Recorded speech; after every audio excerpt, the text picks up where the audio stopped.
Hi, everybody. I'm Brittany Lewis with Forbes Breaking News. Joining me now is Congresswoman Paulina Luna. Congresswoman, thank you so much for joining me. Thanks for having me back on. Of course, it is always a pleasure. And today we're discussing IVF. And this really became a conversation in the national spotlight after controversial news out of Alabama last month. The state Supreme Court there ruled that fertilized embryos are considered children. Before we dive into the conversation, what's your thoughts on that ruling?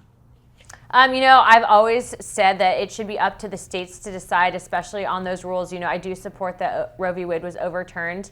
However, to my understanding, that ruling has actually been overturned by the state legislature currently. And so I think that they are actually working to protect IVF in that state. You introduced your own IVF legislation called the To Try IVF Act of 2024. Can you tell us what's in the bill? So what I'm doing is I am looking to basically ensure that if states are receiving federal funds for different programs that would benefit mothers, that they need to allow access for doctors providing IVF services to women that have been clinically and couples that have been clinically diagnosed with infertility. As you know right now, especially because of what's happening with, I believe, our farming industry and then also our mass productions for personal hygiene products, there's been a massive issue with toxins in our products that is leading, in my opinion, to declined fertility rates and honestly an inverted population curve. And so as a result of that, I think that this needs to be a topic of discussion. I don't think that Republicans or Democrats should really be running from this discussion, but I can tell you that I have some people very close to me that have used IVF in a responsible fashion. They have beautiful, amazing families because of it. And I think that it is the least that we can do, especially as a party that's supposed to be advocating families and pro-life. I've talked to members of Congress from both sides of the aisle, and IVF has touched everyone I've talked to. So as of right now, I know it's a bipartisan issue, but does your legislation have bipartisan support? So we just recently introduced our legislation. We are working to get as many people on that as possible. And I will say, I do wish previously that I had a chance to actually amend the bill that was introduced. But I think because of timing, the staff, unfortunately, in the Democrat bill put me on it without, obviously, authorization. And then I had to remove myself, and we had to basically work on our own. So we are working on that. But again, I think that this is one of those topics that everyone, like you said, has been touched by this. I think when it's done responsibly, it can be a very beautiful thing. And I think that we need to make sure that, people have the right to have families. Let's talk about that bill that you mentioned just a little bit. I spoke with Congresswoman Debbie Wasserman Schultz earlier this month. She co-sponsored the bill. It was the Access to Family Building Act. She told me that the bill would codify IVF access. She also told me that some Republicans took their name off of the bill. You tweeted this about the legislation, quote, "I was added to this bill without confirmation. There are amendments that need to take place before I decide to sponsor. And thus, my team will be working to come to an agreement to get bipartisan legislation on the table." First, what gave you pause when it came to this legislation? And second, can you give us any insight to what those amendments would be? Yeah, so if you look at my legislation, it actually goes forward and it targets specific federal funding that certain states would want in order to basically benefit their constituents. So if you're going to get federal funds, then you should be required to ensure that funds that you're getting is also being able to be used for individuals that are seeking IVF. And so it would take more of a federalist approach. The other legislation, I believe, potentially allows loopholes for abortion. And so I will say that there's a very big difference between IVF and abortion. One creates life, one takes life. And so I wanted to ensure that my legislation specifically was focusing on making life and not allowing for any other loopholes. But I will say, unfortunately, this is politics. And Debbie Wasserman Schultz, and even saying that, she's had a really big problem with me since I got elected. And I'm sure a lot of women who are watching this have also had sometimes issues with other women in the workplace. And so I wouldn't necessarily look at her for answers on why I took my name off the bill. She called Republicans taking their names off the bill. To me, she said it was a form of MAGA extremism. What do you make of that? Debbie Wasserman Schultz actually refused to put her name on my post office, which might sound silly, but in Congress, if you're going to get a post office, you have to have everyone in your delegation do it. And her reasoning was I didn't say hi to her at a picnic. So Debbie Wasserman Schultz, I pray for on a regular basis, but I think that she needs to get her priorities straight. Back to the conversation of IVF, do you support codifying IVF protections into law? I support making sure that we have a Federalist approach on this matter. So again, if you look at my bill and how it's actually written, what we do is we go after funding specifically. I think the federal government, in regards to overreach, needs to be very careful that we're not violating a state's rights. And that's exactly why our founding fathers wrote the Constitution the way that they did. And so my bill specifically ensures that, one, we are using the power of the purse as Congress, but it also makes sure that there's no federal government overreach. So it basically says, if you as a state are seeking this funding, then you need to ensure that you are not violating an individual's right to try IVF in the event that they are clinically diagnosed with infertility. Congresswoman, I feel really grateful. You and I have had a few conversations, and the very first one we had was about legislation you were introducing to talk about proxy voting if you were on maternity leave in Congress. And this one now is about IVF. And you said this to Vanity Fair: I didn't anticipate being the one leading the charge, but here I am. Can you talk a little bit about that for us? Why are you at the forefront of these types of issues? I think it's because I'm, again, the youngest female member of Congress on the Republican side. As you know, we're in the majority, but also too, these issues unfortunately have not been addressed previously by other members that have given birth. You know, I want to go back to the topic of IVF for a second. You would think that this is supposed to be bipartisan, but what we saw recently is right after the Alabama ruling, I mean, I was literally placed on a bill without my permission. And ultimately, because I had to remove my name then, you know, you had Democrats trying to make this a partisan issue, saying that Republicans didn't support it when it simply wasn't true. And then I recently saw a press conference with Christina Aguilera and Jill Biden saying that Republicans were somehow trying to block, at the federal level, were trying to block IVF legislation, which again was also not true. And then even just hearing some of the comments that you just had read to me, it seems like Democrats are trying to, you know, paint me, the one person that is supportive of this on the Republican side and really helping to lead out this effort, as some extremist that's trying to ban it, which is simply not the case.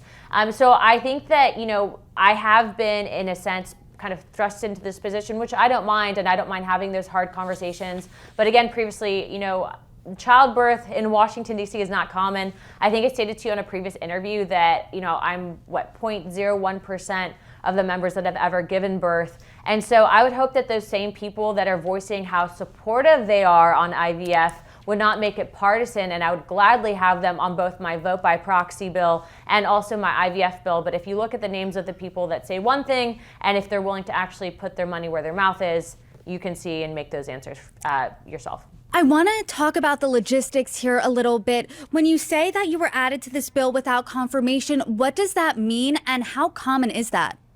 So typically when members will get another member on the bill, what happens is they bring a floor card. It kind of has the loose pitch, maybe top bullet points of what the legislation is.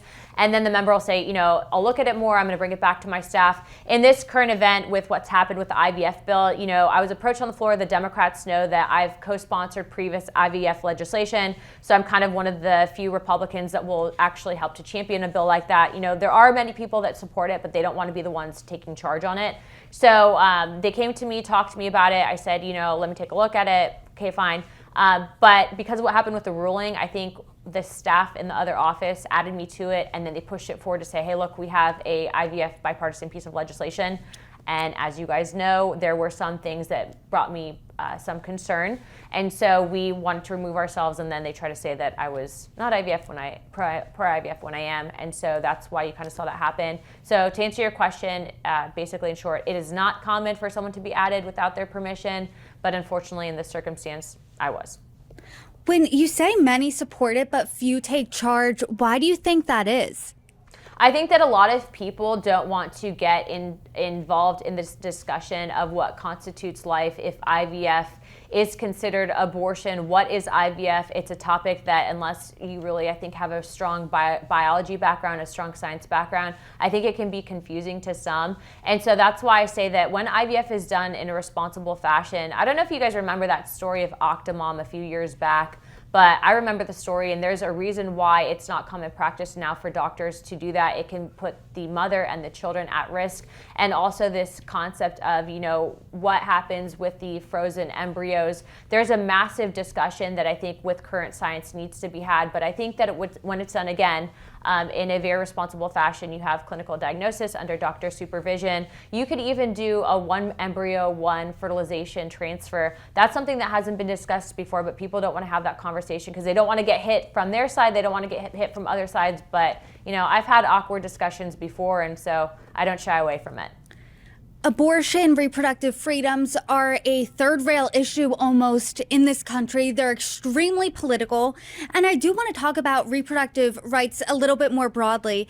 Ever since Roe v. Wade was overturned in 2022, we saw Democrats really galvanize voters around this issue of abortion access. And more broadly, do you think Republicans are losing to Democrats when it comes to messaging around these types of issues? No, I think that Democrats that talk about that issue are, one, they don't know how to read the Constitution. They don't know what the Constitution means. It's a states' rights issue. It's not supposed to be a federal issue. And I believe that the initial ruling on that was unconstitutional, which was why it was overturned recently. A lot of people don't realize that. Federally, we shouldn't be voting on that. That should be up to the states to decide. And frankly, if you don't like it, move out of your state, move somewhere else. But honestly, that's exactly how our founding fathers engineered our country, and that's really the beauty of, I think, this job and this position. So I think a lot of people said, well, would you ever vote to federally ban it? And I again say that is a states' rights issue. Anyone that will tell you that Congress is up here and going to vote on that, they're just trying to get you to the polls to vote for them. They know damn well that that's not going to happen. But I will say this, I am personally pro-life, and I do believe that life begins at conception. And I am a mom. I have, family members that have had babies via IVF. And so what I will tell you is that it can be done responsibly, but I really, really hate when people try to take this conversation out of context, because it's not like they're doing it to actually help people, right? Like, you kind of saw the debacle that happened with really how they try to paint me, and here I am actually trying to help the issue. So I think that the more that we have these discussions, the more that we can take this conversation and just have it in a respectful fashion, I think it can bring a lot of good. But I also want to clarify that there's a really big difference between IVF and abortion. And so for any one side to say that it's one and the same is simply false. The majority of Americans do believe that, or don't support the overturn of Roe v. Wade.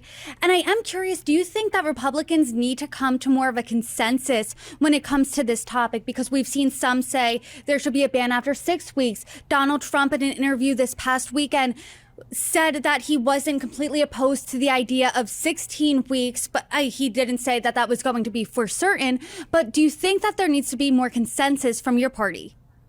I think that there needs to be more of a clarification on what that means to people, because a majority of people thought that in that overturning that it was going to outlaw abortion altogether, which actually was not true. It would go back to the states to decide. But again, that goes into the national messaging of what it actually means to have a government that has been engineered the way that it has. And so, if you want my personal opinion, if I were in a state legislature, I'd say, hey, look, we need to look at the science. There's been massive developments in science since the actual initial ruling. And I think that would help people make better decisions and really understand what constitutes life.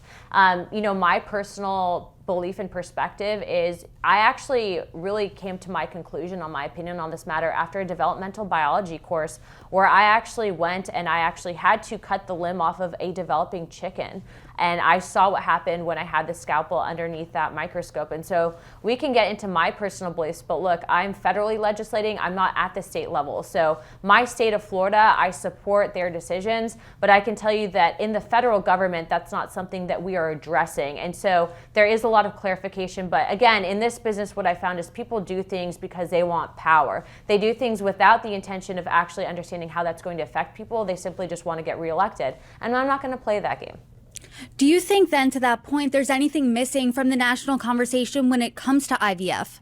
Yeah, I think that more people need to say, hey, look, we know people that have been impacted by this. I think Congress has one ability, that is to use the power of the purse. And so if they're serious about that, they need to say, hey, look, people should have the right to try this. And I want to just point out that I actually did try to model this after what President Trump did with the right to try experimental treatments for those that were terminally ill. I think that, we have a lot of people, they might not necessarily tell you, especially women in the workforce that might be a little bit older, that they are struggling with infertility. I think that as we see the population decline and we see infertility rates rise, I think that this is going to be a more common approach, and I think that this should be more of a topic of discussion. But again, it's expensive. A lot of people can't afford this. People are sometimes moving to different states as a result of this. And so I really just hate the fact that people are making this political. It shouldn't be. But again, going back to, common sense approach in Washington, I also didn't know that there wasn't any such thing as maternity leave for Congress members. And yet, here we are having the same discussion. So I think there's more to come on this topic. Congresswoman, as there is more to come on this topic, as the situation develops, I hope you come back on, join us, break it down on a variety of issues. Thank you so much for joining me today. Thanks.